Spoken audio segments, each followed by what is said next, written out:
Welcome back to Neighbors in the Network. I'm James Pinedo, your host, joined by my very special new co-host, Jane McEnaney. Jane, thank you so much for joining. Thank you for having me, James. I'm so honored. I'm excited. Oh, me too. Me too. Tell me, what's got you excited? Why are you joining this co-hosting team? I mean, as you know, longtime listener, first-time caller, first-time co-host, I've been so impressed with what you've built with this podcast and how many people you've reached and interviewed in the network. I've so enjoyed being a listener to this podcast and getting to learn either about folks I don't have the opportunity to engage with much in the SPN network, or to learn more about people who I do get to work with. So it's just so exciting to get to hear about the why behind the people who make the magic happen at the state level and who are fighting for everyday Americans. It's such a privilege to be able to meet people like this. And I'm so excited we have this team of 3 now that we can go on these journeys together.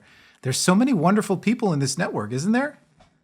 So many. It's even our conversation today. It's always a delight to get to hear from the people that we work with and know more about what's driving them, how they're seeing things happen in their states. It just informs so much of what we get to do at SPN. And you're right. You couldn't say it better myself. It is truly a privilege. Well, speaking of great conversations and great people, let me introduce our guest for this episode, Will Flanders, the research director at the Wisconsin Institute for Law and Liberty. Together with the education policy team, Dr. Flanders conducts econometric research on the application of Will's principles of freedom and liberty to the educational system in Wisconsin. Since joining Will, he has authored or co-authored reports on the return on investment from charter schools, the effects of Act 10 on the teaching workforce, the economic benefits of the Milwaukee Parental Choice Program, and much more. So, Jane, what stood out to you about our conversation with Dr. Flanders? Well, first of all, just the opportunity to talk to Will is always an education in and of itself. I'm so impressed with, he's this PhD in econometrics, but he's able to convey these really complex ideas in a way that I think everyday people who don't live and breathe these data sets can actually understand, which is so powerful to be able to spread the message. But I am really just struck by, and listeners will hear more about this, but there's such, I think, a misconception about blue states or purple states, and maybe they're engaging in local initiatives or making legislative plays at a hyper local level, even more local than the state level, because, well, they can't get a win in their state capital. They don't have the votes for that. And I think what's really impressive to me about the Wisconsin Institute for Law and Liberty is, we know that's not the case. I mean, it's a purple state, a battleground state. They've racked up wins in Madison. They've even had wins at the federal level, which you'll get to hear about. So it kind of proves the point that they're really engaging at this hyper local level in school boards and community outreach, not because they can't get wins elsewhere, but because that's how they're informing their strategy. That's how they're able to make the case in as effective of a way as possible. They're so close to the local level, and it's just so in line with how SPN views our role of the more local the solution to the actual problem, we know it's going to be a better solution, and it's actually going to serve people, and that's what we're here to do. Amen to that. Shall we get to the conversation? Let's dig in. Will, thank you again for joining us here on Neighbors in the Network. Yeah, thanks so much for the invitation. Glad to be here. So before we jump into the questions, I have, the difficult questions. I have one substantive question. You work for Will, the Wisconsin Institute for Law and Liberty. So how should we address you to make sure people aren't confused? Yeah, you wouldn't be the first to have that issue. So Generally around the office, people just call me Flanders. So if you're comfortable with that, feel free. Confusion with Ned from The Simpsons is fine, but or just Will from Will. Whatever works best. But wouldn't be the first to have that confusion over the years, though. It makes it easy to remember. Great. Okay. Well, we'll do Flanders just for the benefit of our listeners. And Jane, you take it away from here. Okay. One of the things that I just am dying to ask you about, you went viral on Twitter, I think last week, basically calling out the hypocrisy, rightfully so, of some members of Congress storming the Department of Education in DC, and basically called them out for drawing attention to the wrong thing, highlighting that there's been this historic and decades-long racial achievement gap in Milwaukee, and that, like, what have they been doing to address that? It was just an awesome call out, and I'm curious, like, what has transpired since then? What do you think the path is for reform? How are recent changes that could be happening at the federal level impacting Wisconsin, if at all? Do you think that they will impact Wisconsin? Like, let's talk more about that.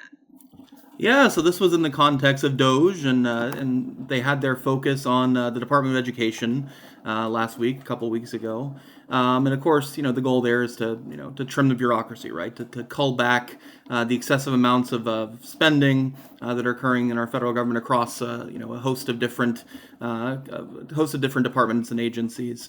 And Gwen Moore, who is our congresswoman from Milwaukee, decided that she would show up at the Department of Education to protest this, and she had video of herself, no doubt for the clicks, trying to grab the doors, trying to open the doors, and finding them locked.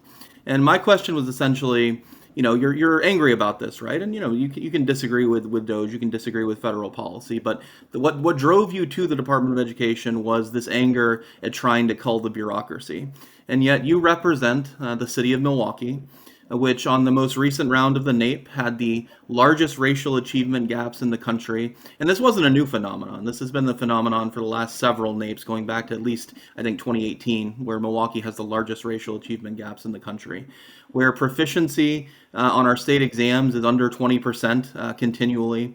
And yet it wasn't any of those things that drove you to try to break into the Department of Education, or try to visit the Department of Education. We'll use the nicer term.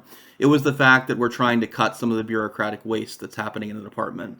And that makes me pretty angry, right? Where were you for the past couple decades watching the city fail, watching all these education alternatives that we do have in Milwaukee? We're thankful to have folks trying to cut those off at the knees so they couldn't be available to families in the city. So that was the impetus for the tweet, and it was nice to see that folks did find that appealing, and it spoke to them as well. In terms of what do we think we'll see from the federal level? I mean, it's interesting to see the interest in national education choice. There's the bill out there for school choice nationally. Milwaukee has sort of been ground zero for school choice, going back to 1990 with the first school choice program in the country. How many new opportunities that'll open up here, I'm not sure, because at least some versions of the bill are focused on states that don't already have school choice programs. But I think sort of creating a national environment where school choice is welcomed and accepted, and you can talk to people in any state and they're familiar with this as just an option that exists. I think could be helpful to sort of the long-term success of school choice for sure. It was just great to see you calling it out like it is. Just so upsetting that that's what got people there, not the fact that so many kids, especially low-income and minority kids in Milwaukee, are not proficiently reading or doing math. It is, from the city with the worst results. Here's what gets you angry. Yeah, it was pretty absurd for sure. Yeah, the outrage is real right now. Do you think any of this outrage, and I'm going off book here, but speaking about the outrage a little bit, do you think any of this is going to translate into real change? There's all this energy on both sides of the partisan divide right now. Yeah, I think so. We've seen this growing since COVID, the pandemic, right? At Will, we host an annual school board summit, and we get school board members from all over the state. A lot of the folks that come to our summit, in the first year we had it, were folks that were brought out because of what they saw during the pandemic, right? They were angry at school closures. They were angry at, these academic results that continue to go downward. And so they've channeled that anger into joining the school board and having an impact on local governments. So I think we've seen that sort of continue post-pandemic. We've seen the anger at school closures move on to anger at the lack of focus on reading, the lack of focus on things that actually tangibly matter to student success in life, instead focusing on DEI initiatives and things like that in schools, right? So we've seen the anger sort of channel into different areas over the last few years. But I think what we can say for sure is there's a renewed focus by parents and policymakers in general on what our kids are learning in school. And I think that's healthy.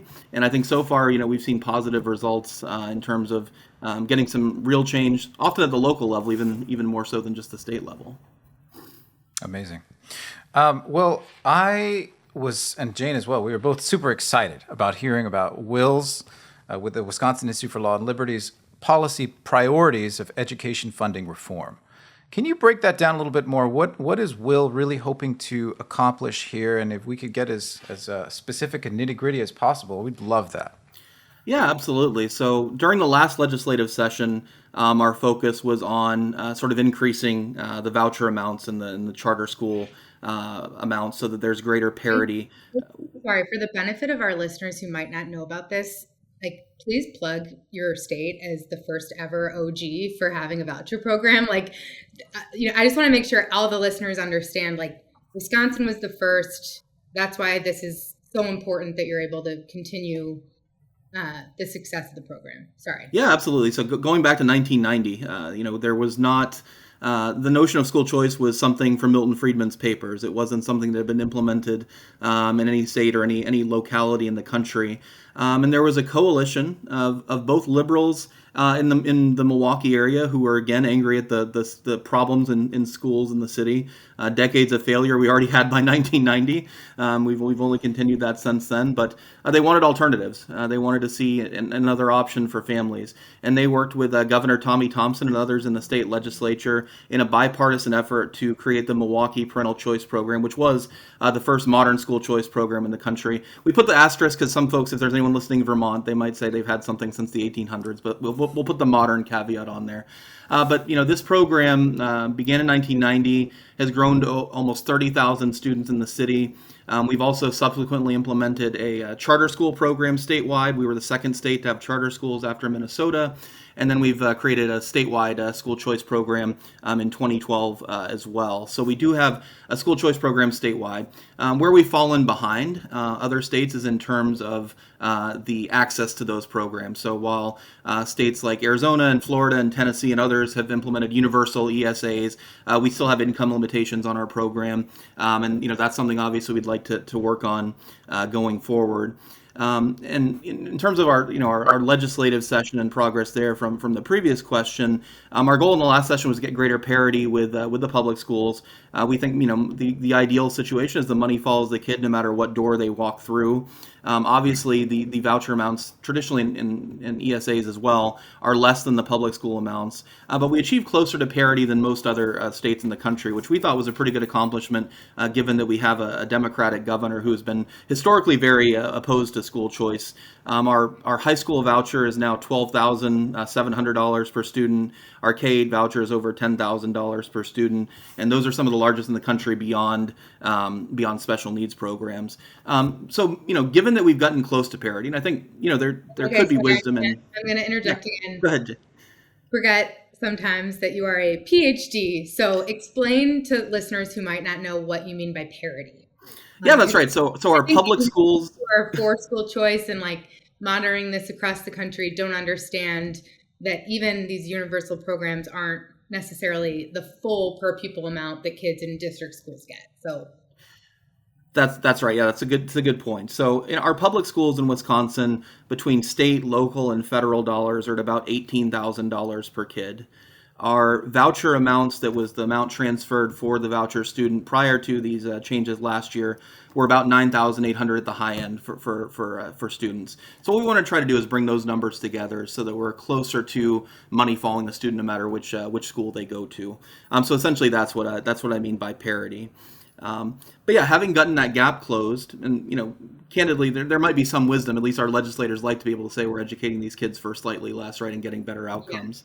But having closed the gap to some extent, our next goal was to work on changing the funding system entirely for our school choice program. And if there's folks in states that don't have school choice yet, I think a recommendation here is don't fund your school choice program the way that Wisconsin decided to.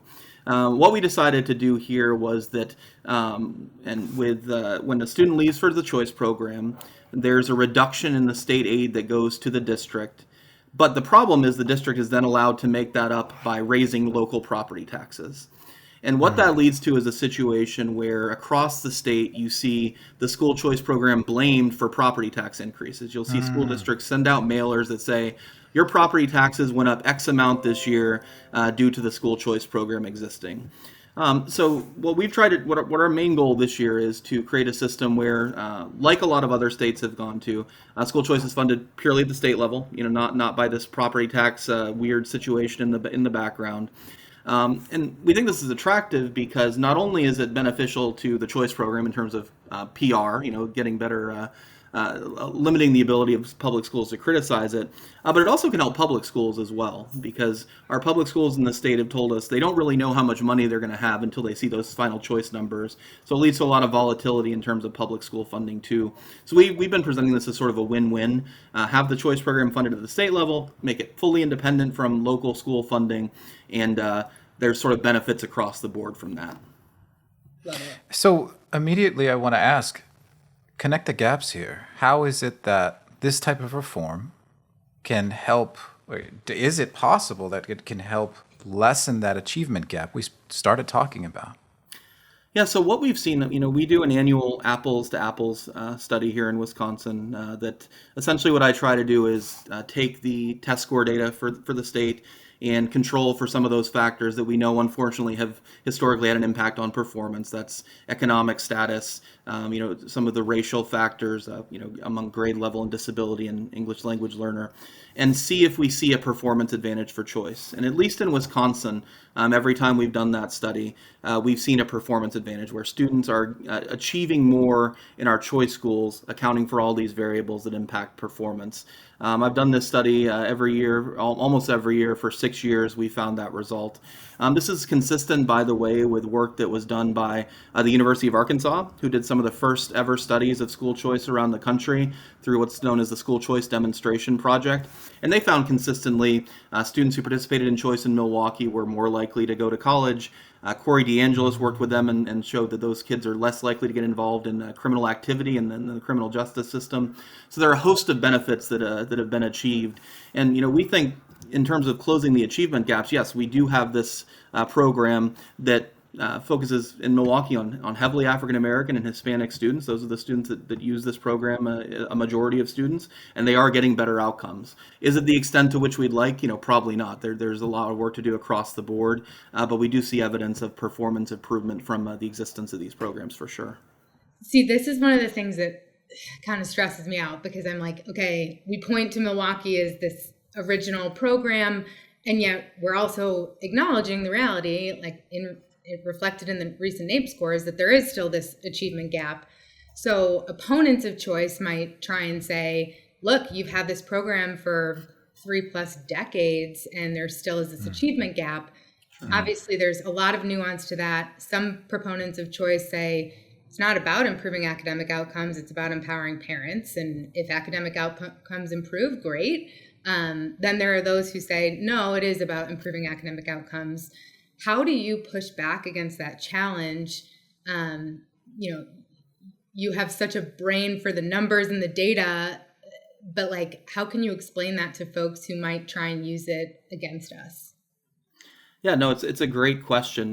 We did have the early research on Milwaukee from Jay Green, among others, showed that there was sort of an improvement across the board, right? Competition lifts all ships, and that's kind of what we, as conservatives, would like to see. We think that through the free market and having options, that there'll be an incentive for improvement. I think we have to admit at this point, at least in the public school side, we haven't seen that in Milwaukee, with the long-term data. We don't have the counterfactual. It's hard to believe, but it's possible they could be even worse, if we didn't have the school choice program. But I think it's kind of hard to make that argument at this point. I think, if I was looking for an explanation there, I think that the best one is that there's been such a resistance to change. And rather than sort of a spirit of competition where you might see, two stores competing against each other for customers, the idea among public schools has essentially been to shut down the competition. That's been their focus for the last 30 plus years in Milwaukee. And so when you have an entity that's focused on shutting down the competition rather than working to, what can we do to make it more welcoming to students? What can we do so that students actually don't want to leave? That's why potentially they haven't seen the improvement. They sort of believe the soft bigotry of low expectations, as George Bush used to say, that this is as good as it can be. Yeah. And if kids want to leave, it's for these external reasons that we can't control. But it is a mark against the program. I think it's worth at least being open to admitting that. Tell us more about what you guys are doing for in-system reform in public schools, maybe more just about the work you're doing with school boards. I mean, I think in our excitement, in this movement's excitement about how much has happened as far as all these states passing programs or expanding existing programs, like there is a lot of focus right now, state level and federally, on private school choice. But I always try and remind folks, like, we care about the vast majority of kids who are still in district schools. We want great options and outcomes for all kids, not just those who are exiting the district schools. So I love everything Will is doing on that front. Tell us more about what you're doing there. Yeah, absolutely. So, we talked about all the choice that's offered in Milwaukee, but 50% or so of kids are still in their zone public school, and that's after 30 years of all these school choice options. So you're absolutely right. We recognize that we can't leave those kids behind. And, given the sort of anger that we discussed earlier on here, the sort of spirit towards a public school improvement that we've seen since the COVID-19 pandemic, we thought we needed to create more resources to channel those things into productive outcomes for parents and folks that are sort of angry about the way things are.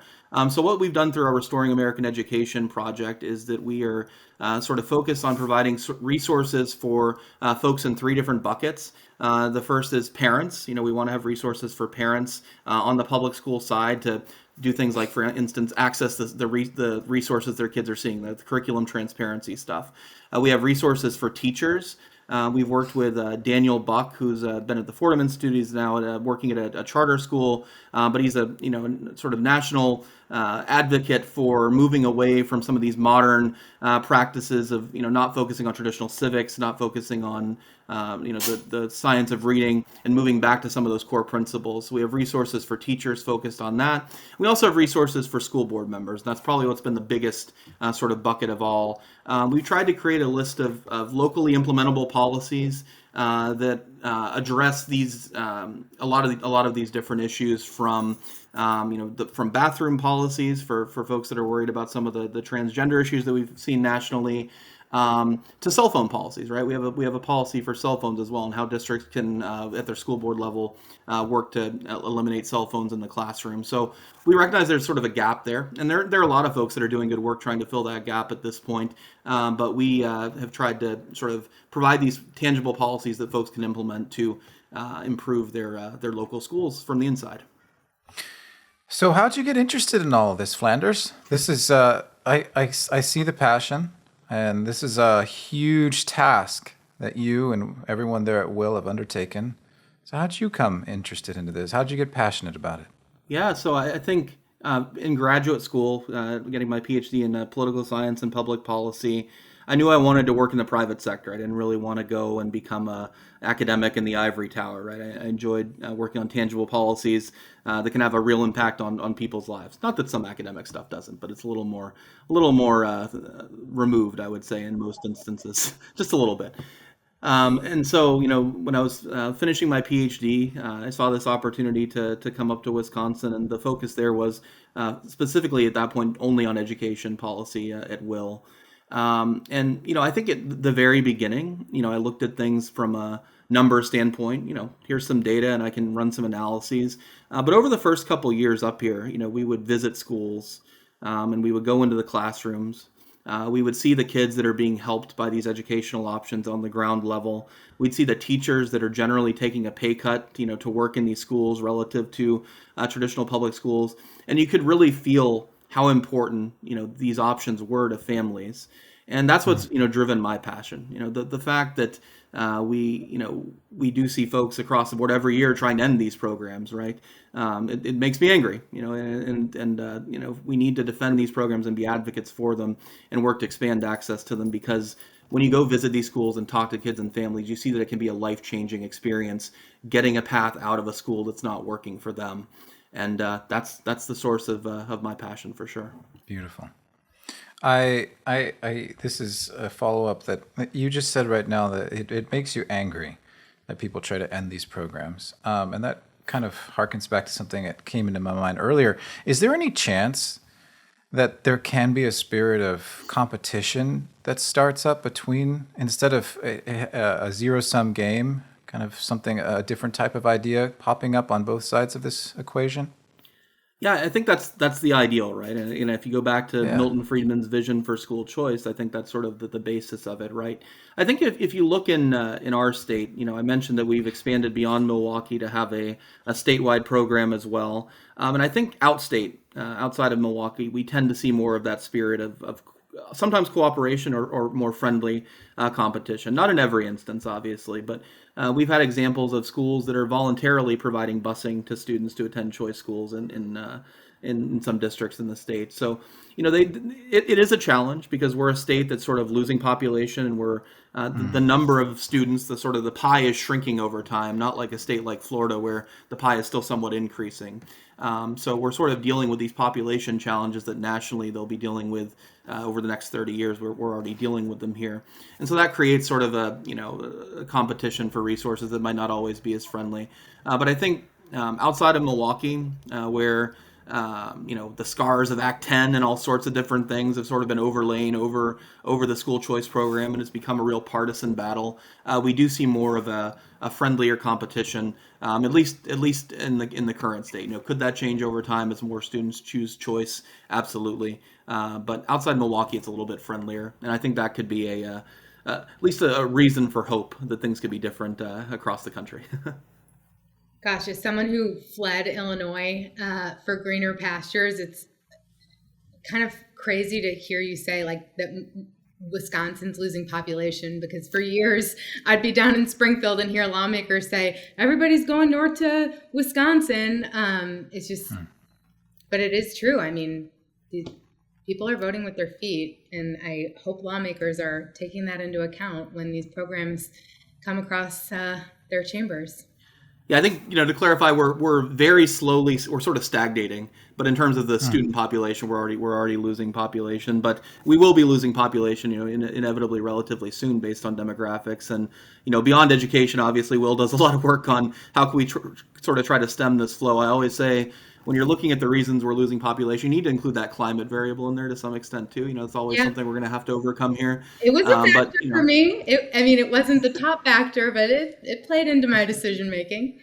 It was -7 here yesterday, so that can sometimes is a little bit of a negative. This morning. But all that means is these states in the north have to compete harder, right? You have to do an even better job and make it more attractive to businesses, more attractive to families, and it's certainly a challenge to overcome. But I think it's something that with a government that's aligned, we certainly could make progress in for sure.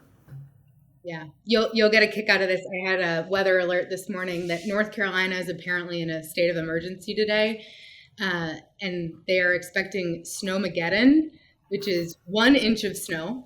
Kids are learning virtually today. Public schools are closed in North Carolina. There's been no weather thus far. It has been an adjustment. But I was cracking up because I worked out this morning, and the t-shirt on the top of my pile was a PBR t-shirt, And then the sweatshirt that I'm wearing now, pardon the coffee stains, Great Lakes. Yeah, there you go. I must be talking to my friend in Wisconsin today because I'm dressed for it. Yeah, as someone who came from Tallahassee up here, I can sort of remember the fear of an inch of snow, but I've certainly alleviated that over the last decade. Yeah. They toughen you up fast up there in the frigid north, don't they, Will? Exactly. Well, hey, you've expanded a bit on, you've talked a little bit about the challenges that are facing your state. So I'd love to hear more about how is it that Will, the not you, Flanders, but Will is going about implementing solutions that you're talking about to these big challenges. Yeah, so it's a challenging political environment right now because we do have a Democratic governor who is not always friendly to some of our initiatives, but we have been able to work with him to some extent in the past in surprising ways. So I mentioned the last year getting the funding increase, last legislative session getting the funding increase. We were able to trade with him. Your governor is the former state superintendent of education. Like, just for listeners to understand how big of a deal it is that Will got a win in Wisconsin with someone whose background is defending the status quo of education in the state. Like, that is amazing collaboration, and just really indicative of the success that your organization has had. I mean, that's just like, that is important context for people to know. Like, that is a big deal.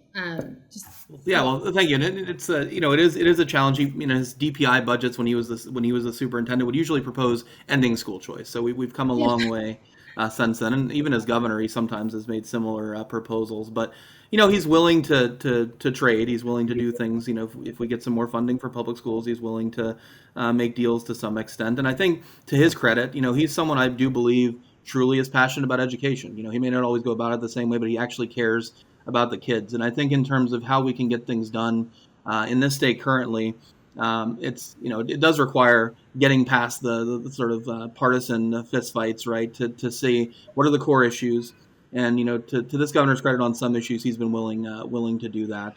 But beyond the state level, we mentioned our school board policies. One goal is to try to implement things at the local level. We don't have a friendly statewide government. Let's go even more local and get good policies implemented there. So those are a couple of our prongs. Find those areas where we can have agreement. We think on this school finance issue that we mentioned earlier, there is the potential the governor could come on board. He's actually supported similar policies in the past. And beyond that, sort of work organically with local governments and school boards to try to get some of these good policies implemented more locally, and then they can spread from there. One of my favorite tasks that I do here at State Policy Network is the Week in Review. And there always seems to be something every week that Will is working on that's new and exciting. I love getting your updates. I should mention most of those are for our legal side, right? And I should mention that's our other prong that I probably should is our preeminent prong, which is if we don't get things our way, we'll sue them to get them our way too. So that's exactly what I was going to go to here. So tell me more. How is this institute? Tell me more about Will and how you have this fierce legal prong and you have this policy prong. Bring this together for our listeners, how you guys are shaped. Yeah, it's really interesting. I'd say, compared to other SPN, a lot of other SPN groups, there's some exceptions. We're much more heavily legally focused. I think we currently have 16 attorneys on staff and 5 policy folks, and some folks that cross over like comms.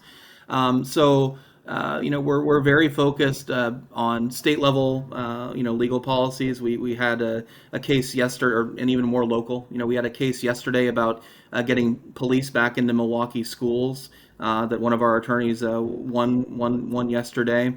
And then we have national legal policies as well. We've sued the Biden administration a number of times over the last few years over some of the discriminatory policies in terms of DEI and things like that, and been victorious. So I'd say our legal side, we go local to national, and we do have some alignment in terms of So, for example, this financial stuff has implications for a lawsuit that was brought last year, but might be brought again. That had the goal of ending school choice in Wisconsin, and they focused on some of these financial mechanisms. So, when we can find those areas of alignment, that's beneficial as well. But we do have this legal thread in the background that sort of underlies all the stuff we do, and tends to get us faster answers, at least from public officials when we're asking for data. When I can threaten a lawsuit if I don't get what I want. Funny how that works. Amazing. Okay, well, how can our listeners find out more about Will's work and get involved even? Absolutely. So you can visit our website. It's will-law.org, and you'll see the vast majority of all of our legal and policy work is there. You can find us on Twitter for Will Law Liberty on Twitter, and a couple other places as well. But those are probably the main areas to find our stuff. Well, Jane, any further questions on your end? No, so grateful for giving us your time today. So excited for the network to get to hear more about the work you're doing and more about what makes you tick. Awesome. Well, thank you guys so much. It's been great. Yes, thank you, Will. I hope we get to chat again soon. And thanks to you all for joining us here on Neighbors in the Network. Thanks for listening to Neighbors in the Network, an offering from the State Policy Network. We hope that this podcast can serve as a place for empathy, understanding, and human connection. Please let us know about your thoughts in the comments section. And thanks again.